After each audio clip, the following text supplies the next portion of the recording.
Welcome to the zone where geeks collide, where comics and heroes come alive. Marvel, DC, Starfleet in the mix. Lightsabers flash, we're nerding out quick. Rican's the name of the show. Dive into the worlds you already know. From the big screens to the comic store. Super stories and so much more.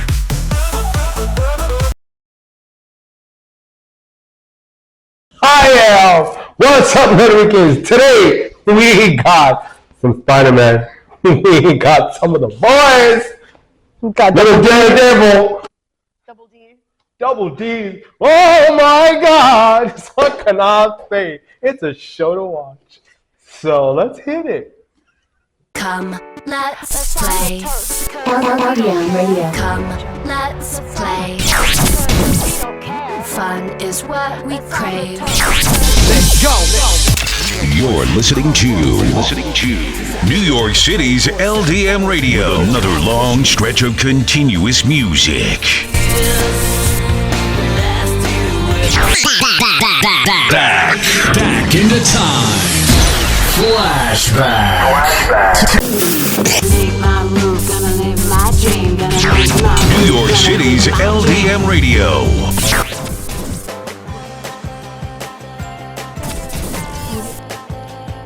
The best radio station in the world is right here, right now. What's up, mi gentes? We are back again for another episode of Rican. Of course, Satan and Spawn of Satan. Oh, we got a lot this week. That fell. And I don't even know where to begin. I'm just too electrified. I'm feeling electrified. I feel the power that I must sit down and relax. By the way, we're sober. We are. So, Wait. Hold on. hard to tell. It's the ADHD. I'm trying to see if there's anything in this water. Have you seen that the ADHD and D stuff that's going I thought Stop you would mentioning like that. double D's because it just does something. Speaking to me. of double D's, we love a good pair. Oh, we love it. But Daredevil is going on. All I know, all I know is that I haven't watched. Was it the full last episode that came out prior? Because I watched that. Okay, so let me make sense. I watched the last episode, but not the episode prior to that, where they introduced or reintroduced Poindexter. Oh, okay. And remember, I told you that I'm glad I didn't watch it with you because of all the thirst apps that were coming across my TikTok. Yeah, so good job on their end. I'll give you that. Marvel definitely picked some of the beefiest characters that they could have. I'm maybe going out on a limb and saying this, but I gotta take my head off to Kevin Feige. All right, dude. I mean, there have been times in the beginning of Marvel in itself, where I was like the more hated monger that was saying that's not the way the story goes. I was being that, but then I took a step back and I said in season 2, I said, you know what? Let the story unfold, because if it captures me, I'm watching it. If it has me hooked, that means there's good storytelling going on. I mean, I can't expect them to go word by word, line by line. I mean, yeah, it would be nice for certain instances, but Kevin Feige and his writing group have been creative with it. And so it's like they don't go south all the way and then you go in there going, oh, it's wrong. No, they say, fascinating. I like this turn of events and how it's going. You know what? I'm going to follow it. And the next thing you know it, you finally wind up falling for it. I mean, I take my head off to you guys because you're doing some great storytelling. Yeah. I'm going to add to that on my perspective as someone who's a storyteller and also, really into writing and acting and stuff like that. I think why it excels in certain, I understand it's supposed to be like this and this and this. In that aspect, I understand it more so when it's something that's like a media that doesn't have multiple aspects and angles to it. So when you're adapting, I'm trying to think of something that I would hate to see adapted incorrectly. I'm going to go with one of my favorite Chinese novels. It's called Mo Dao Zhi Shi. It translates to Grandmaster of Demonic Cultivation. I would hate to see that developed in America wrong, but also understand that there's multiple versions of the media that could be introduced. With Marvel and DC, there's a plethora of storylines that adapting one storyline and then being like, that's it. When you have a million ones you can grab from and like put into one storyline and then kind of still get the same feeling of the characters, like it's a lot easier to be less of a stickler for the storylines being adapted in that regard. And then following on that, as you mentioned with Marvel and DC, like when it comes to the multiverse, you would think that with DC they're the gold standard. Crisis on Infinite Earths, Crisis on Two Earths. All these crises. The thing is, the storytelling is always with this. Because they are a crisis. They are in crisis, to say the least. But Constant. when they did it the first time, Crisis on Infinite Earths, beautiful, done. But then you saw the repeats, and then you're saying, okay, now you're resetting everything again and resetting everything again. Come on, really? So, but Marvel didn't do that. Marvel had one reset, not even a reset. It was like a Heroes soft Reborn. reset. Heroes Reborn, when Onslaught fought the Hulk, and then when the Hulk gave him that one bang, and then all of a sudden, Flash, and then all of a sudden, a different universe, a different Iron Man, a Hulk with a long ass tongue. Ladies, don't get excited. He had sharp teeth to follow. Just the ladies. I'm sure there's a few boys who would be happy about that too. I'm gonna say the same thing too. Sharp teeth. Ouchie. So again, but then when everything unfolded, boom, they came back and they didn't just like start again. It said Heroes Reborn, and they still continue the online stuff, the story that was current or canon, if you want to go with it. But they continued from that point. I don't think canon doesn't kind serve of matters in Marvel and DC's like there is a continuation that's happening, but canon is so hard to define in that because there's so many different storytellers there's too many cooks in the kitchen, right? You can't really aside from the creator of a character or the overall storyline, there's a lot going on there for canon to be followed and whatnot. But yeah, I think that Marvel and DC are in that respect excel in finding little plot lines and things and being like, oh, look this from here, this from that, and putting it into that. What was it we were watching the other day what show we were watching last night that I kept pointing out? I'm like, oh, that happened in this show. Oh, that was this show. And I kept pointing out all the different references that they were talking about in horror shows. Oh, we were watching The Rookie. The Rookie, yeah. And it was an episode where they had Jensen Ackles and Jared Padalecki were on it, playing themselves as the actors from Supernatural. But there was multiple times in that episode where they were making references to stuff where I was like, oh yeah, that happened in Vampire Diaries, or that happened in this, and that happened in this, and you were like, oh, I never knew that. So things like that, that media, I like how they do it. I don't know if I don't have a favorite canon as far as either of those two go. I don't. I have favorite storylines, but I don't consider all those storylines canon because they're all over the place. True. I mean, there have been storylines between Marvel and DC that I've loved, hated, felt incredibly emotional about, especially with what they're trying to tell at that moment. Fall of the Mutants, perfect example. It opens up the scene where they're going to go after a villain, and there's a cameraman going to each and every one of them, like Gambit, for instance, and he's talking about that. Yeah, they fear and hate us, but we're still going to go up there because, A, we have to deal with this. We have to stop him. And I'm like, are you kidding me? Crying. I'm sorry. I'm laughing. I'm just imagining if it was filmed like the Kardashian style. Oh, no. That's all I'm imagining. And he's like, oh, yeah. He's like, they hate us. It's like, I'm just sorry. I just in my own head for a minute there.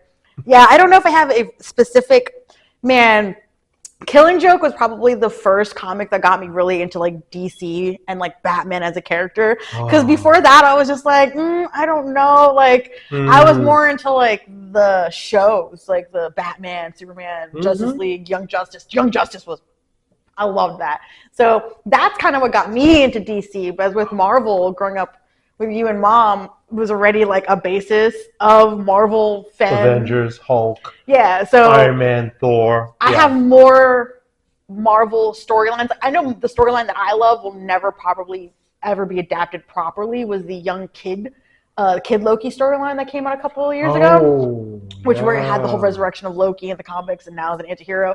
I love that whole progression of his character, and that started in Siege. So that's going all the way back there. So I was reading and collecting, and I think I collected more Marvel than I ever did DC. DC was here and there. I would pick up a comic or two if it was I was there. But for me, when it came to Loki, is when they experienced Ragnarok, and when they came back, not only was Asgard floating over Ohio. Oh, okay, I know what you're talking about. But Loki was a woman and not Loki a man. was not okay, but Loki wasn't. It wasn't his own. Loki wasn't. It wasn't Loki's actual body because Loki does transform male and female back and forth. In that storyline, he was in Lady Sif's body. Which is why all the fanboys were like, "Well, I'm thirsting after Lady Sif, not Loki." And I'm like, "Yeah, keep telling yourself that. Keep telling yourself that." I thirsted after both. I'm gonna be honest with that. Hey, what's great about Loki is that Loki would change to whatever you like. So if Loki's with you and it's like, "Oh, I know you like big busty women," that's what I'm gonna be. So, but on the whole. Back to the double D's again. Loki is one of my favorite characters. So back to Double D. Did you ever read the Born Again storyline? Did you ever read? Because I know we've talked about it before. Like my favorite part of that was the baby storyline, but Born Again as like the concept and Daredevil after that. Do you ever really like? Probably after that. I mean, I did catch maybe one or two episodes, one or two comics of it. You know, you're working a busy life. Sometimes you can. Before it was earlier, easy, harder as time goes on, and thanks to digital, I was able to catch up while I'm on the train back then when I was going to work and just read and catch up. But I mean, I might have caught like one or two issues before and then after. But I was like, wow. Yeah. It was good stuff. I think Born Again, if I remember correctly, Born Again was written by Kevin Smith, right? Him coming back onto that. We got to see Kevin Smith on his first comedy. Was it right after he had that heart attack? Yes. His very first comedy show after that heart attack. I wish I had been able to speak to him because I had just finished reading that. I definitely probably would have been like, I would love to pick your brain on Daredevil and stuff like that. But in the show, I've noticed some of the storylines that they've picked up, at least him-wise. I'm curious to see what they're going to be adding because it looks like they're kind of going into more like with what's happening with the Spider-Man Daredevil crossover, which we know is going to happen because they showed the hand. I almost said the foot, which is not. We've talked about this, that the Ninja Turtles only came to exist because the guy was a huge fan of Daredevil. That's why you have the hand, the foot, Splinter, Stick. You're like there's so many different references, but yeah. But the handcuff, the mask. I would love to ask Kevin Smith what he's looking forward to see from the Born Again storyline, just because they're so like in the original Daredevil show, they went into a whole bunch of like his origin stories, but they even did like Original Sin. Now I don't know if anybody knows Original Sin. Original Sin was a storyline when Uatu died, and remember his memories started spreading out by whoever was like around him when he died, and it exploded essentially. That's where we found out about his mom being a nun. Yeah. That was only like a couple of years prior. Maybe I want to say like less than 6 years prior to the release of that show. So I was thoroughly shocked watching that, what they adapted. So I'm curious to see what newer storylines or older storylines they're going to integrate into Born Again. Because Born Again, there was a lot that was going on in the original comic. A lot going on, and it's like, I don't want to spoil much about the comics, but I do know that there are certain aspects of that comic that are going to come to life on the show. How are they going to go about doing it as compared to the comic? That's still yet to be done. But there's one spoiler we both saw I can give out, and in the trailer, they did show Jessica Jones. Yeah, they showed the whole Jessica crew. Jones. We knew for a minute they were coming back anyhow. I just wish they recasted Iron Fist. I'm never not going to hate that. I'm never not going to be angry about that. And you know what? What's his name? Finn? I don't hate you. I hate the writers that are surrounding you. Just know that. They didn't do a good job with you, bro. They did you dirty. They did you dirty. Whoever was your acting coach or whatever did you dirty. Or your fighting trainer or whatever. But since you mentioned Kevin Smith, and I'm going to put this out here, dude, if there's ever a chance, an opportunity, I'd love, and I'll even go as far as saying I'll have 4 lines, 4 rolls, 4 blunts for all of us to enjoy and sit and talk about this over a couple of blunts and just talk shop, man. You're always welcome here in that respect. I also want to try some of his vegan options because he makes vegan food There you So go. that'd be fun. So we got munchies and food. Double D's. And double D's, baby. I guess we're gonna take a commercial break. Yeah, well, I get the smile off my face. So we'll be right back. Well, they pay the bills. My hands, they're acting. Stop.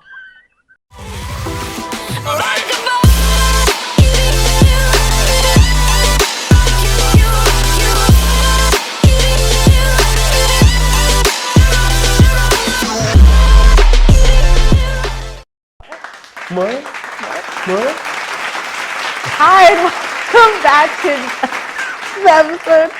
We were just talking about Double D's and his connection, I guess. Well, now we're going to talk about Spider-Man because we've already seen the hand in the trailer. We've seen there's a scene where he's jumping and there's clear space underneath him that could be filled in already, or maybe could be, because they did that too with like they did different scenes in the trailers for like Avengers and whatnot. Also for Spider-Man Homecoming.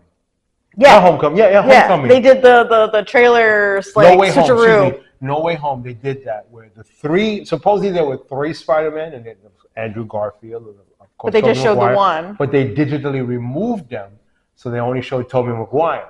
So So yeah, there's that scene and all that. But the biggest fight we've been having, well, I don't want to say fight, but talks on what could be the ultimate, like what they're doing with this character. Okay, yeah. I know You where you're going. think it's Man Spider, which is cool. I think it is too. But I think it's more the other and like the Man Spider mixed together, and it's going back to the whole picking and putting them together. Yeah, but you mentioned that it's a demon from Mephisto's He's realm. not a demon. I looked it up just to make sure. I was Okay. He's a multi-dimensional being that is like a spider god, essentially. So yes, in the storyline that it looks like they're adapting is from like I want to say like 2006, 27, the Amazing Friendly Spider-Man Neighborhood run, Spider-Man or whatever. Friendly. That storyline is where they kind of go into it too, where he gets infected and he has to start adapting more natural, like giving into the natural abilities of his spider powers coming out. And the other does the same thing, makes his eye black, gives him the ability to pretty much be a man spider. So I think that they could do the other, but then call him Man Spider. Where I am going back to like 10 years, 10, 15 years. More than that. And yeah, more than that. Yeah, somewhere like middle 80s, I'm going to say. I could be wrong. You can correct me on that. But somewhere in the middle 80s, in which at some point they started a run in which all of a sudden certain abilities were manifesting. Others were becoming more heightened. And as time went on, he started transforming. I mean, the first bad transformation was the arms. It's like, dude, how do you hide 6 arms now? Then the face, he was becoming the Man Spider, and now it was becoming dangerous because he was having the instincts. And we're talking about It's like a horror movie. It's a horror film at this point. And think of your worst nightmare and him, Peter Parker, Spider-Man, hero, now horror of Spider. He's coming to eat you. Think of all the bad Spider films you've seen. That was him. And I'm trying to remember who was it that saved him. Was it Reed Richards? Whoever it was, bless them, because that's terrifying. Like I said, they had to create a whole new serum that not only reversed the process of his transformation, but it managed to keep his powers. So he still retained his humanity, but he still kept his spider powers. So it's a tough call. We don't. I mean, could be hers, could be mine. I think it's mine because it's both. Like, I don't want to say like I don't think it's like. I think it could be both. I think it's the ideal of the other, the multidimensional being, which ties into the whole thing that they got going on with Dr. Doom and whatnot, that they're trying to do the multidimensional stuff, and ties in the Man Spider and gives you that, organic spider webbing thing that everyone loves and whatnot. And the organic one, when he said it in No Way Home, said, that comes out of your body. We don't do that, and then it happens to him now. I'm pretty sure you're going to think back on that. Some of those scenes were so great watching that in the theater. Like I'll never everyone's just cracking up when he was like, "Is that where LDM ever comes out?" It was like, yes, that's exactly what we were thinking. But yeah, I'm curious to see how they do it and integrate it. I'm gonna be mad if I don't actually see Daredevil in this movie. Yeah, that now it's like because we know Punisher's in it for sure. We know Punisher's gonna be in it. Hulk, but then we're not talking Green Hulk. I mean, rumors are about that we're gonna have Joe Fixit's Hulk, the Gray Hulk, Mr. Fixit himself, and that brother don't play, and he's smart, and he's still as strong. So anything's up in the air. How did he get his name? Joe Fixit? Yeah, because when he transformed into the Gray Hulk. He wound up in, I think, Las Vegas. And then he got hired as a bouncer. From the bouncer, come on, he's strong, he's invulnerable. And the next thing you know he's Mr. Joe Fixit. Okay. So when you see Joe Fixit, I got an idea. I was asking because I was like, can you imagine if he's like, again, mixing the storyline that they're like, oh, how are we going to get this name in there? And someone's like some Hispanic dude like, Joe, fix it, you know? And he's pointing at him, and that's he gets the name. See, that's why we know the Ricans, because from the Rican part, that's what comes out. Like, oh yeah, Joe, mira, fix it. Hey, Joe, fix the double D. I mean, fix the double D. That's exactly. But he was no joke, and the thing is, smarter, him or Beast. Ooh. Okay, Joe Fixit's mentality is that of a gangster. So when he handles somebody, and you say Beast gangster way. Beast ain't gangster. Beast is Hank McCoy. Yeah, but Beast is gangster too. Beast is like quick to throw hands. He's known to be quick to throw hands. But so it's like I go back. Beast, I'm Beast. I'm choosing Beast. Towards Buddhism. That's why. Right. Because he's a beast. Yeah. You know Hank. You get Hank so well. But I go back to this. Like he's a gangster. Joe Fixit's a gangster. And if I go to like handling somebody, well, remember he handled Wilson Fisk. Oh, excuse me. What's his name again? Kingpin. And he beat the dog out of him.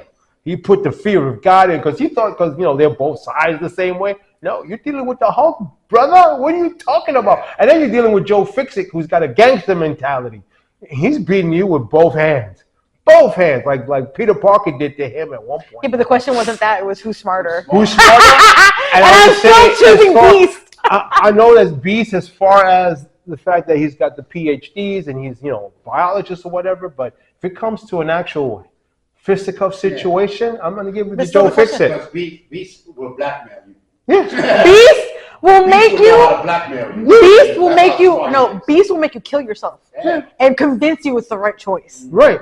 Like, but they don't have that conversation. I have so much love for him. Hands on. Well, fix it. Of course. They're lucky he's a good guy. Win because of his strength when he gets angry. Well, wait. Yes, but either way, you're lucky that he is a good guy. That the not the Hulk. I mean that Beast is a good guy. Right. Because anybody else, it's a wrap. He would be the greatest villain of Marvel history if he went bad. By the way, Marvel writers, if you read it, call me. So as far as the Hulk is concerned, there have been different levels of strength when it came to the colors. Like for the Gray Hulk is not as strong as the Gray Hulk, meaning that he has a higher strength level than most.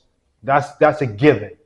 But the green is the one, of course, the madder he gets, the stronger he gets. When he goes to it's the chloroform. When he loses the chloroform in his skin, he loses power. Exactly. And then you have the Professor Hulk who could be strong. He can be strong, but the thing is his intelligence gets in the way of his strength because Savage Hulk, you don't want to deal with that one.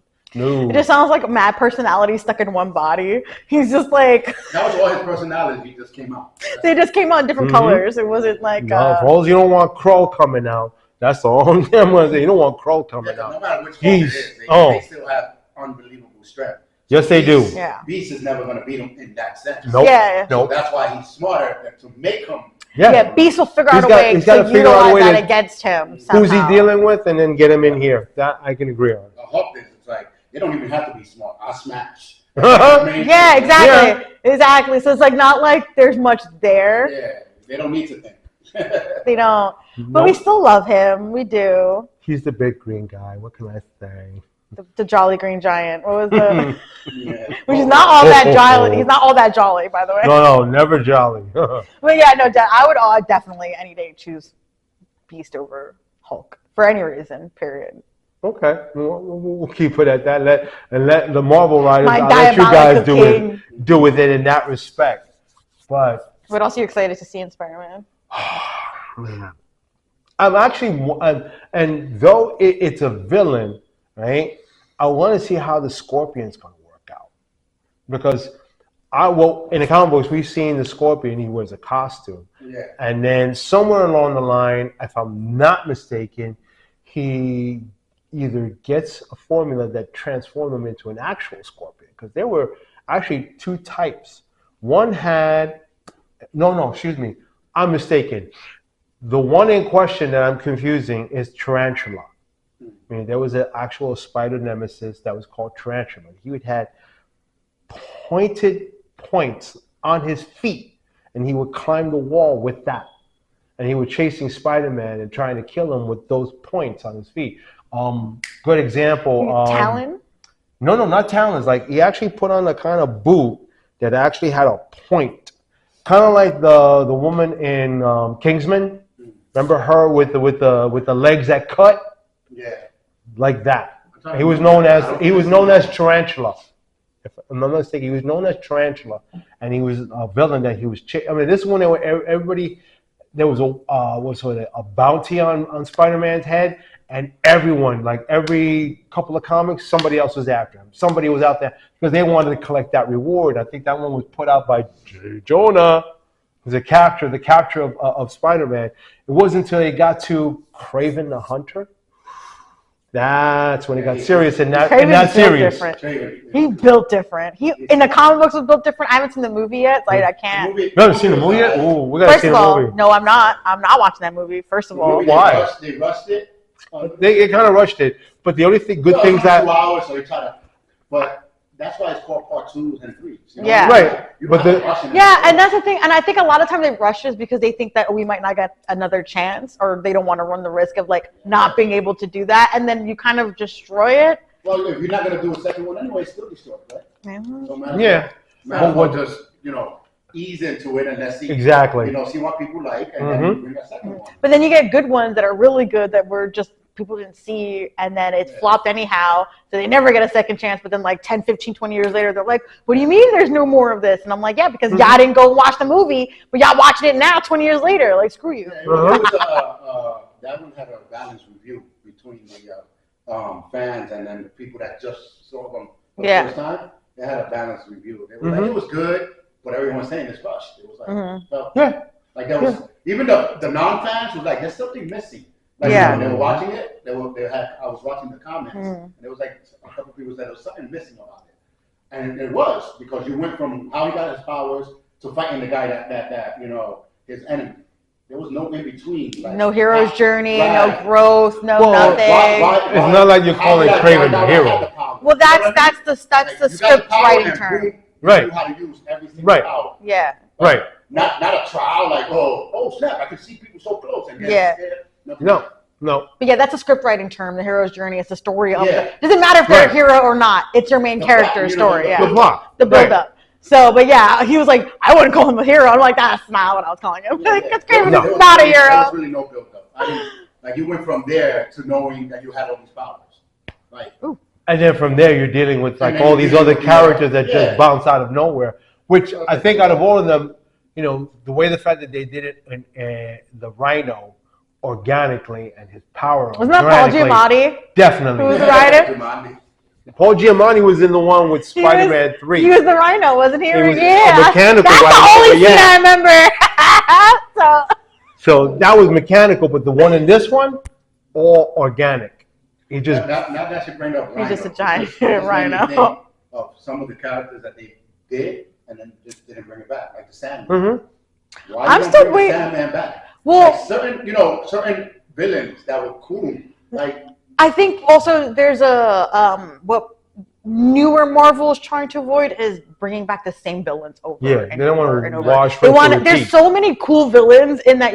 Like where's Black Cat? We haven't seen Black Cat yet. We haven't gotten all these characters. So like, there's so many like cool like under characters we have yet to see yet. Keep bringing the same story of how they got their power. Exactly. So Yeah. it's like. But you don't want to bring back a whole villain. There's certain characters that we know, and this is why I was saying why Marvel prevailed in certain aspects over DC in this when they were first introducing the Avengers. People, and I say this loosely because I'll tell you who that person was, whatever, but there was a lot of people, and one particular person who kept saying, oh, Marvel's going to fail because they're putting too much into the backstories of these characters, whereas DC, if they made a universe, will just they don't need to explain anything because everybody already knows it. I'm like, that's not true. Mm-hmm. Just because they know the symbol of these characters doesn't mean that they know these characters. Right. And so the thing is that a lot of the origin stories were not very well known or have been done so many times that it's like, which one do you go with? So that's why Marvel established Thor 1, Iron Man 1, all these introductions to these characters, and then through them introduce everybody else. Whereas with the DC at the time, only one I could think of. I think at the DC hadn't even done the DC universe yet. Right. They were still doing something. They were doing the Dark Knight trilogy and stuff like Dark that, right? Knight, So like but that, the only one that had like a true background in essence, like a true rebuild. Yeah. Man of Steel. Yeah, no, sorry, that's what it was. Man of Steel. That was the first movie that started out. When that movie came out, they were like, you see, you don't need to tell anybody what Superman is because of this. I'm like, yeah, but you see how bad it went afterwards? Like, you didn't give anybody a backstory because you introduced a new Superman. You decided that they know Superman, so you don't need to know who this is. But then you gave them this dark, gritty Superman, and then they were like, who the fuck, who is this? Who is this? And DC was like, what do you mean? Well, who is this? This is Superman. They were like, it's not the Superman we know. So taking the assumption that they know these characters is what tanks them. Whereas Marvel is actually making a very steady choice of being, okay, we're going to introduce them, but how many times can you introduce this character before it's tiring now? That's the thing. And like John Cena said, you don't see me because we're going to commercial.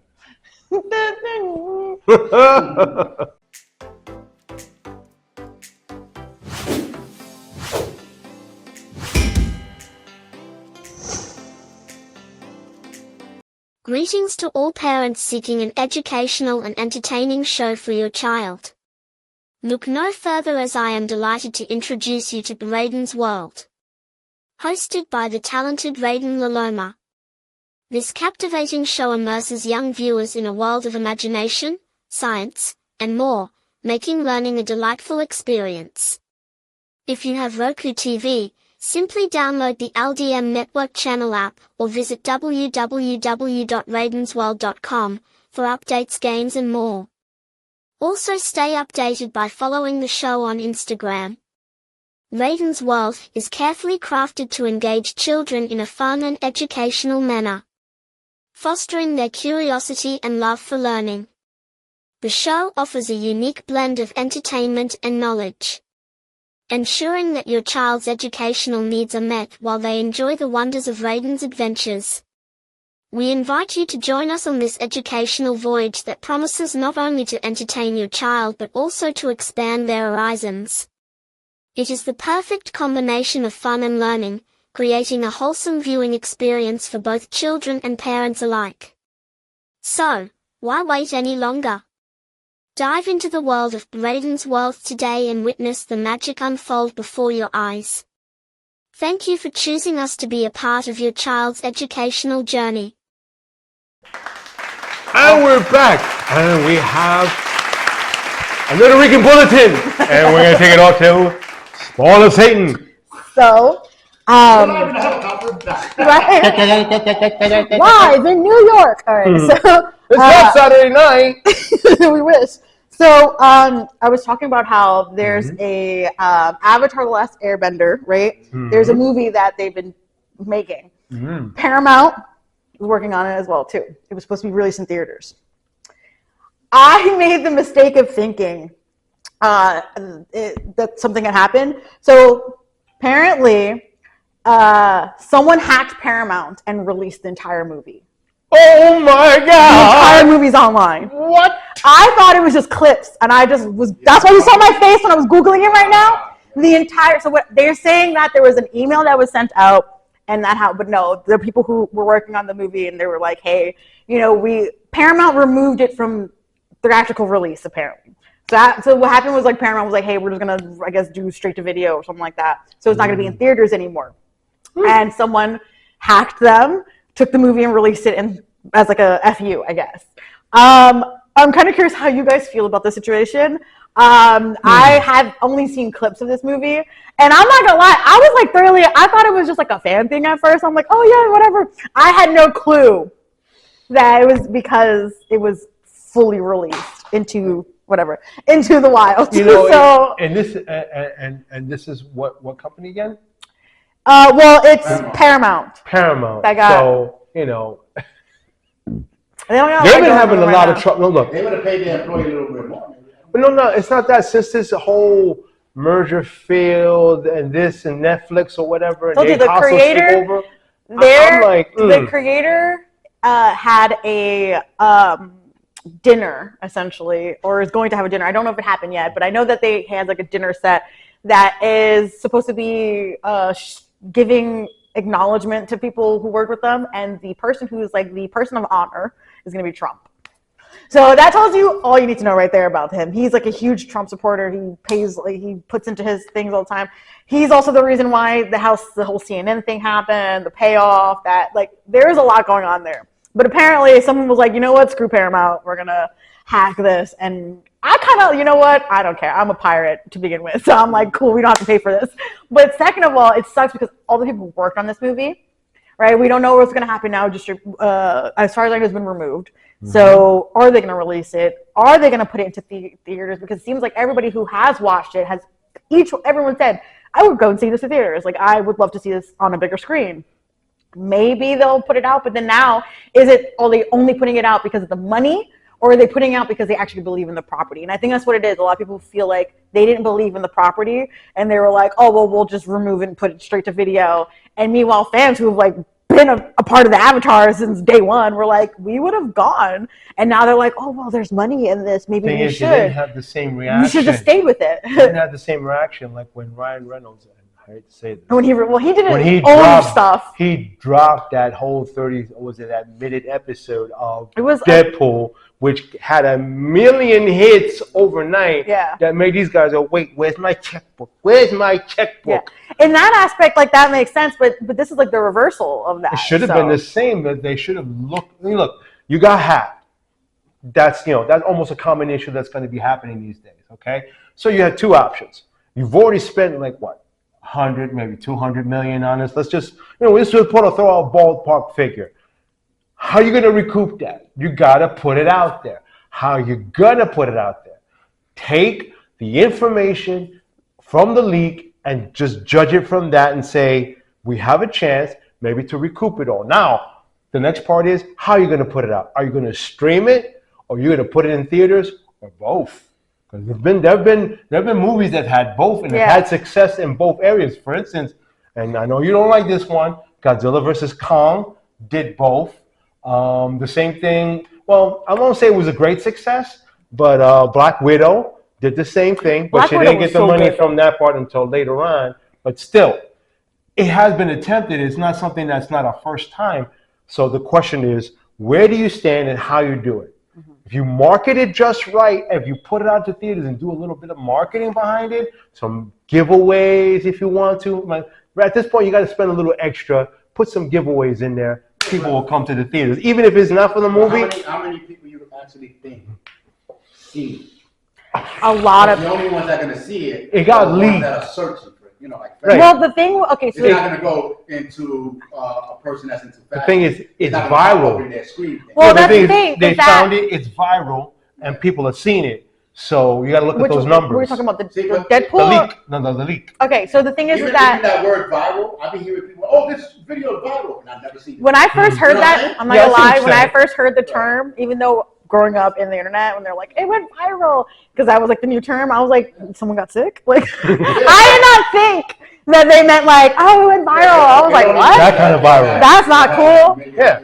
But it doesn't mean that everybody knows. But this true.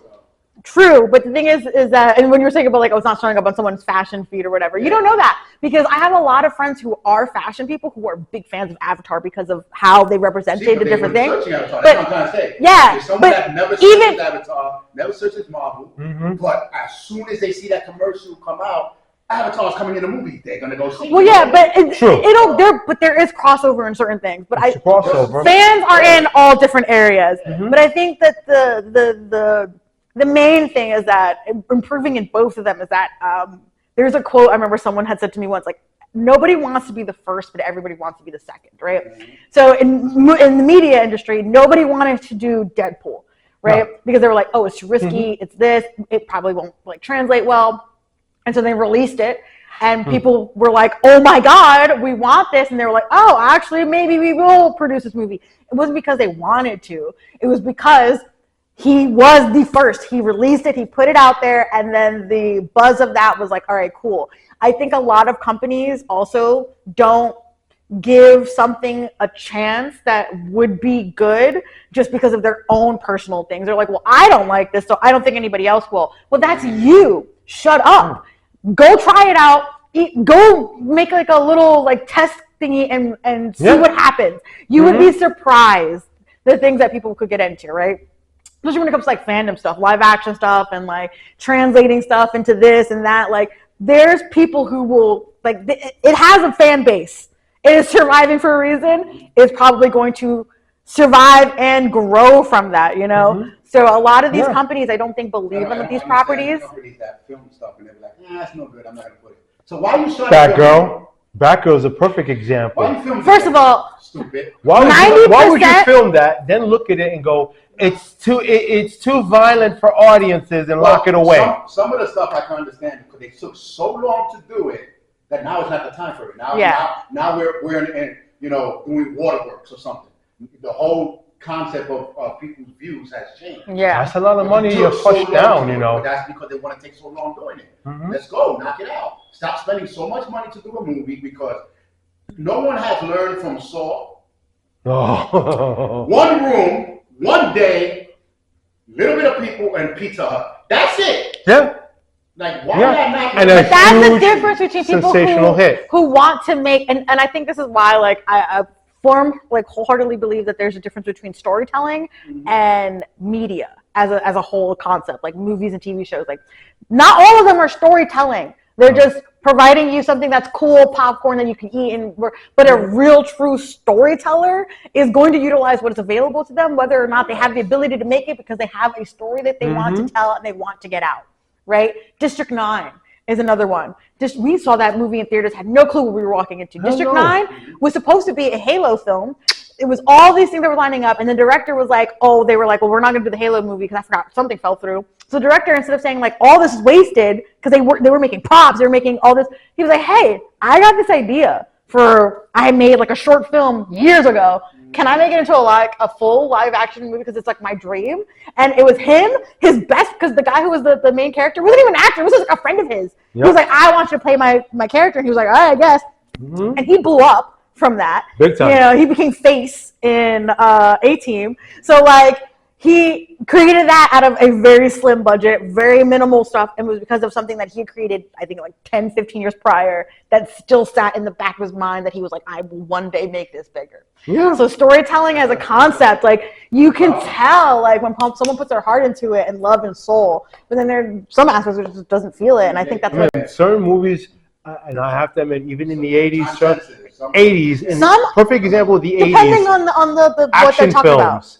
Action heroes, all just pretty much the action and the cheesy dialogue that we watch from Arnold, from Chuck, God rest your soul, Chuck, I love you, and others, Bruce Willis and all, and that's why Stallone created the Expendables from that.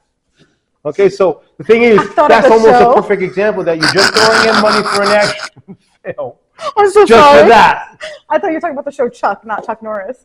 I was like, Chuck? That was so confusing. Forgive her. I know. Actually, no, screw you, because I don't like you. Anyhow, screw you. I don't like you. Anyhow. But that's a perfect example of that. You're throwing away money, but you know that the face is going to bring people to the theaters, whether it's action and in cheesy action. I mean, they're still going to go, oh, but you know what? Come the next film, they're gonna pay it again. I mean, even in the video market, and I say this with other honesty, and I'm gonna hold my stomach together. Steven Seagal is still making films. First of all, Steven Seagal. Oh my God, I'm holding my stomach. There's a little girl that we saw a video where she had her hair done. She wanted her hair done like Steven Seagal. She wanted a ponytail like him. She thought it was like, but either way, he acts like a beast, so I thought he was a beast. But oh my God, yeah, there's so many into that. But it's like the American Film Festival, the whole thing. They never look at other people. No. We spend more money making a movie and get less profits, right? Because now you're looking at like kung fu movies. They did 5 to 6 movies in one day. Now they make billions of dollars in kung fu movies. Jackie Chan used whatever he had there to make movies.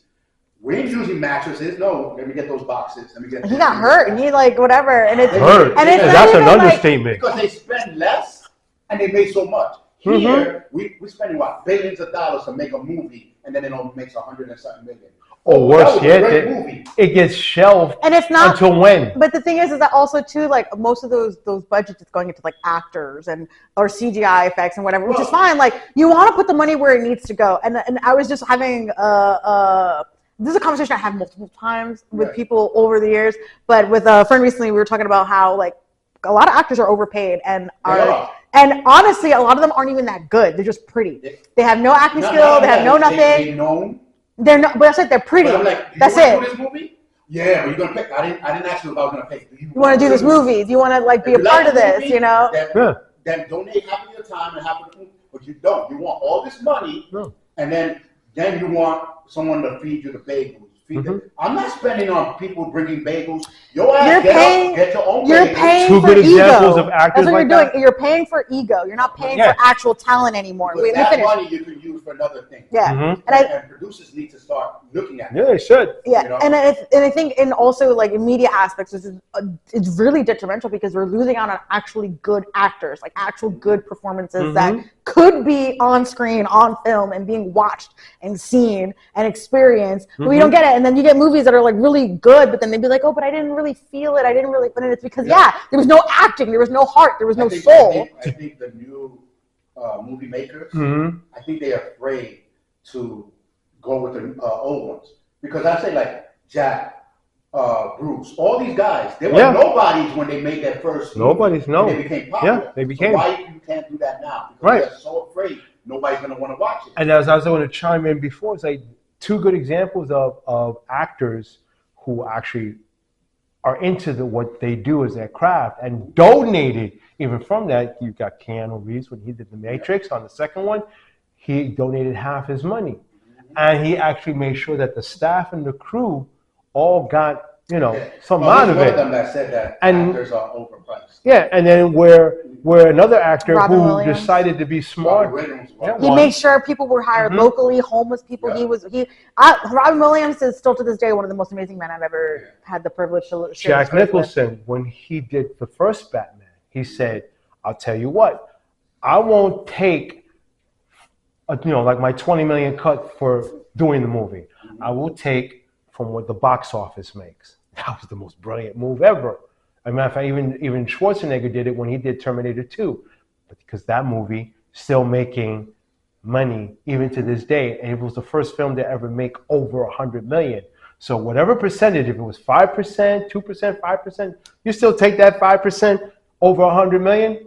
That's more than what your cut is just to do the movie and then be done. And you're still getting paid. I think that certain salaries should be capped when it comes to certain things like that because there's no reason why. Like I understand, like they're the it person or this, that's fine, but like there's no reason why they should be making that much money. And then it adds there's like a disconnect. I think too. It's like no one really needs that much money. I don't care how much it costs for you to do your hair's getting done for free, your nails getting done for free, your makeup's being done for free because you're going to be working on set. Outside of that, like you can afford a house, you can afford this. What more do you need? Like that's. I never understood that, but at the end of the day, whatever, to his own, make your money. I don't care, get your bag. But I just wish. Get your bag. I just wish. Actually, if I had, I would probably never do Gucci. That's a whole nother conversation because you forget I'm also into fashion. I just wish the media would be more, or people creating media would be more on the aspect of wanting to tell a good story over making money. And I think that's what's being lost too. Like, oh, no more good stories. Like, oh yeah, but we got to see this multi-billion-dollar movie with an actor we love and stuff like that. And like, I'm not gonna lie, I've done it where I've been like, oh, I'll watch this movie because this actor's in it. I know nothing else is going on because I like that actor. They've already proven to me that they are good. But there are people who would like, I only watch this dude because he's hot. Or because he's like naked half the time, or he's this, and it's like, which is fine. I respect that. I think everybody should have that in their life. Hold on a second. But hold on a second. Shut up. Just want to chime in on something with that. No. But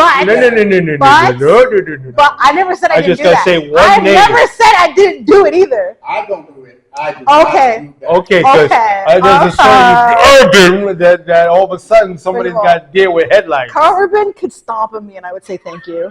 All right. Oh, thank you. Oh, Sir, may I have another? No, please, sir, may I have another? This is why I'm your child. Yes, you are. But yeah, I want more storytelling. I want more of that. And I think going back to the Avatar leak, Independent films, those are the ones that are actually, I mean, there's some that are first good. of all, there's some good ones. Great ones. And then there's some that are like, you just go, you drank what? When you made it? You did what? You did what? But, so yeah. But yeah, going back to the Avatar, going back to that, I think it being hacked and being released was whoever did that way of saying, hey, you're not believing in this property having the value that it should, or giving it the value that it should. So we're going to prove to you, not only does it have the value, but we're also going to take away your ability to make money off of it. Because now... You're just being nice. Now... The person that got fired and said, I'll throw this shit on... No, that's the guy who... No. That's the guy who lit the toilet paper factory on. Like, I'm behind that dude 100%. But no, because what's going to happen is right now, they're going to try to... Either multiple aspects, right? They're going to be like, okay, we'll put it back in theaters. But now they're going to be fans who did save it and be like, well, I don't need to go because I already have it, right? I don't need to give you my money. And now Paramount's going to be using that in the future to be like, well, then because this didn't make money and we still cater to this, then we're not going to go forward doing this and this and this. It's going to be like a Catch-22. If you don't go see this movie, they're not going to do any more Avatar stuff. But at the end of the day, I think that the Avatar people who were working on that should have been like, all right, cool. If this is how you're going to treat this property and all the stuff that we worked on for it, maybe we should go to another company. Maybe we should do this. Same thing with Star Trek. I think Star Trek needs to leave Paramount. Like, get out, please get out. Netflix, Quickly Amazon, now. Either one of you guys, please buy them. Make your own damn channel. Well, they tried that once. UPN it was called, and it didn't last long. But I would say if it had to go anywhere, I would definitely say let the war begin between definitely Amazon, definitely Netflix, maybe even Hulu if they have the money to do it. No Hulu. No Hulu? No Hulu. Hulu out. We don't want it. We don't want it. Hulu. We don't Hulu want out. it. We don't want them Para under carajo con Hulu. We don't want them under Disney. Huh? We don't want them under Disney. Oh, that's right. No, on the Disney. We No, don't we want them under Disney. Exactly. You forgot Hulu is in Disney. But it's not really the platform. It's the person that That's created the platform. So with Amazon, I would say definitely Amazon, and definitely with Netflix. Amazon would give them the chance to actually do what they do. Amazon will change because now they're producing their own movies. Yeah. So when you produce your own movies, now you get a little high-headed. They'll change too. It'll change, before, but it was just not. Hopefully not. What it is. Hopefully not to the extent where they're saying, "Well, you don't want it. Well, we ain't gonna do it for you no more." Yeah. So sit and. But I also think that Amazon, outside of all that, has proven their adaptation skills. Because Marvel, oh my God, Netflix, when they have adapted multiple things, it's either good or bad, right? And then the ones that are really good are treated as bad by people because, oh, it's Netflix, it's this. So even if it was good, they're still gonna like hate on it. That's why Netflix went from movies to series. But Amazon so far, I have not seen any of their adaptions and been like, this sucks. Like, no, I've been like, this is actually pretty good. Like, like I said, I was thoroughly surprised at their Fallout adaptation because I didn't know it was coming out. I had no clue what was going on. I just remember my friend telling me, and I'm like, what do you mean Fallout?